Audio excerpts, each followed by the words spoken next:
trap pa rin kami sa Senate, almost 2 hours na ata.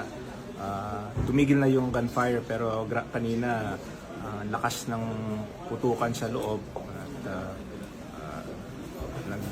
nag-blackout kami dahil pinatay namin yung mga ilaw at grabe talaga yung nangyari kanina, but okay naman kami ngayon. I think medyo nag-normalize, nandito pa kami kasama lahat ng senador, pati yung kapatid ko si Camille, so we're safe and please pray for us. Thank you. Good evening everyone. First and foremost, salamat sa Diyos, salamat sa prayers nyo. So far everyone is safe. So far walang balita po na anyone got hurt from the gunshot. So let me update you. First of all, kalma muna lahat.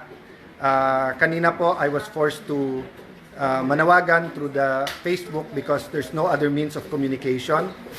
Even now, I want to be in front of the Senate media, pero sinesecure pa yung ibang areas and I think they're downstairs. So, Secretary Remulla of SILG, of the DILG is here. General Aberin of the NCRPO are here. Secretary Teodoro called us and President Marcos called us, assuring us it wasn't government and kinakamusta kung ano takbo ng mga kung kamusta, kung nandito na si Sec John Vic and to make sure the investigation is independent. So I'm just talking to everyone to tell you, one, thank you sa inyong prayers. Two, we're here. Most of the majority senators are here.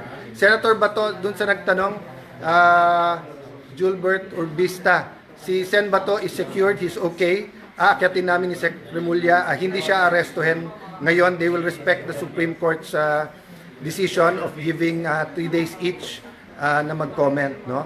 So anyone who has information of what happened, anyone na nakakita dun sa mga nag-attempt pumasok at yung mga bumaril pabalik dito, please send us that information. Napaka-importante that the truth comes out and napaka-importante we don't jump into conclusions. I told you, everyone, dumating yung articles of impeachment.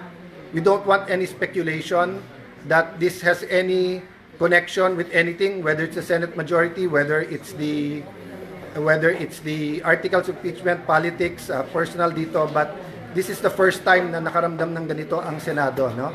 So we will report back through the media when we have time, but we're okay po. So sa lahat po na nagtatanong, no?